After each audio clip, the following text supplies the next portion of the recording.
வணக்கம். தினத்தகவல் இணையதளத்தில் தகவல்களை பகிர்வது ராமநாதபுரம் மாவட்ட செய்தியாளர் வி. மாரிச்சாமி. சாயல்குடியில் குடிநீர் கேட்டு மாவட்ட ஆட்சியரின் வாகனத்தை வழிமறித்த பெண்கள் காலி குடங்களுடன் முற்றுகையிட்டதால் பரபரப்பு ஏற்பட்டது. ராமநாதபுரம் மாவட்டம் கடலாடி ஊராட்சி ஒன்றியத்திற்கு உட்பட்ட எஸ். கீரந்தை ஊராட்சிக்கு உட்பட்ட பங்களா மேடு பகுதியில் 200க்கும் மேற்பட்ட குடும்பங்கள் வசித்து வருகின்றனர். இங்கு கடந்த ஒரு மாதமாக காவிரி கூட்டு குடிநீர் வராததால் கன்னிராஜபுரம் பகுதியில் இருந்து டிராக்டர்கள் மூலம் விற்பனை செய்யப்படும் குடிநீரை விலைக்கு வாங்கி குடிக்க மற்றும் பிற தேவைகளுக்கு பயன்படுத்தி வருவதாக குற்றச்சாட்டு எழுந்துள்ளது.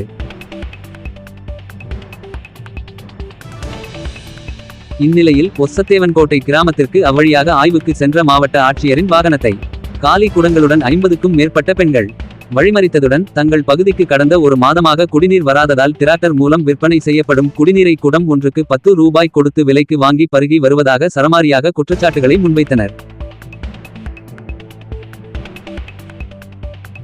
இதனையடுத்து கன்னிராஜபுரம் பகுதியில் இருந்து புதிய குடிநீர் குழாய்கள் அமைத்து ஒரு வாரத்தில் சீரான குடிநீர் விநியோகம் வழங்கப்படும் என மாவட்ட ஆட்சியர் உறுதியளித்ததை தொடர்ந்து பெண்கள் கலைந்து சென்றனர். இதேபோல் பிள்ளையார்குளம் அருந்ததியர் குடியிருப்பு பகுதிக்கு செல்லும் குடிநீர் குழாய்களை தனிநபர்கள் சேதப்படுத்தியும் ஆங்காங்கே துளையிட்டு குடிநீர் திருடப்படுவதால் தாங்கள் பாதிக்கப்படுவதாகவும் அந்த பகுதி பொதுமக்கள் மாவட்ட ஆட்சியரிடம் காலிகுடங்களுடன் நேரில் முறையிட்டனர். இதனைத் தொடர்ந்து துறை அதிகாரிகள் அந்த பகுதியை உடனடியாக ஆய்வு செய்து நடவடிக்கை எடுக்க உத்தரவிட்டதையடுத்து பிள்ளையார்குளம் அருந்ததியர் குடியிருப்பு பகுதி பொதுமக்களும் பெண்களும் கலைந்து சென்றனர்.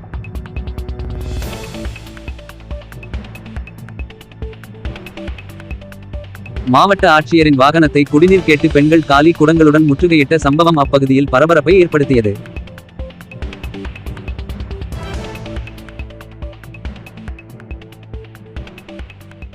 தொடர்ந்து நிகழ்வுகளை காண நமது சேனலை சப்ஸ்கிரைப் செய்யவும்.